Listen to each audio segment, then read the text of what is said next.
Perkenalkan, nama saya Mirza Rewundo dari Prodi Kewirausahaan. Dan ini adalah tugas video saya. Apa sih itu komputer?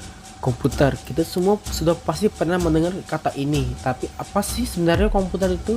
Dan kenapa benda ini begitu penting dalam kehidupan kita sehari-hari? Yuk kita bahas. Singkatnya, PC atau personal komputer adalah alat elektronik yang dirancang untuk menerima data, mengolahnya sesuai perintah, dan memberi output. Komputer bekerja berdasarkan logika dan matematika. Jadi apapun bentuknya, dari laptop, meja, hingga ponsel di tanganmu, itu semua adalah komputer. Jadi dari pengertian ini kita tahu bahwa laptop di meja, ponsel, hingga komputer itu adalah komputer, apapun itu bentuknya. Bagaimana cara kerja komputer? Komputer punya 3 bagian utama. Yang pertama, input, seperti keyboard atau mouse, tempat kita memasukkan data kita. Yang kedua, ada prosesor, otak komputer yang memproses data. Ini bagian paling pintar dari komputer. Ketiga, output, seperti monitor atau printer yang menunjukkan hasil kerja komputer. Semua ini bekerja dengan bantuan perangkat keras atau hardware dan perangkat lunak atau software. Perangkat keras adalah bagian fisik, sedangkan perangkat lunak adalah instruksi yang mengendalikan dan cara komputer bekerja.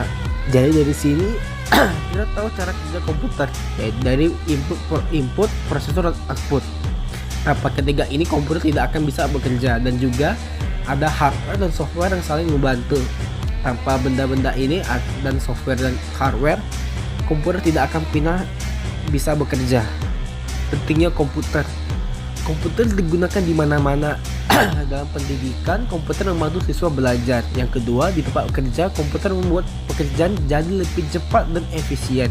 Yang ketiga, dalam hiburan, komputer memungkinkan kita menonton film, bermain game, dan bersosialisasi. Bahkan teknologi besar seperti kecerdasan buatan atau AI dan eksplorasi luar angkasa tidak akan mungkin tanpa komputer. Jadi di sini kita tahu bahwa komputer itu sangat penting bagi kehidupan kita, yang dimana itu menjadi jalan utama pendidikan, bisa juga di tempat kerja, dan juga sangat penting bagi hiburan kita, karena tanpa hiburan kita akan merasa bosan dan hampa. Tanpa pekerjaan kita tidak akan mendapatkan penghasilan, dan tanpa pendidikan kita tidak akan terdidik dengan bijak.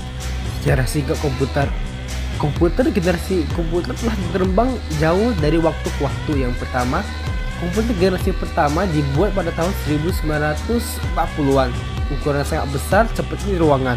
Generasi berikutnya menjadi lebih kecil dan cepat berkat inovasi seperti transistor dan mikro. Ketiga, kini kita memiliki komputer kecil dan ringan seperti smartphone yang bisa dibawa kemana-mana. Jadi bisa dibilang komputer itu sangat penting bagi kita. Jika pada mau di kolom komentar. Bye bye.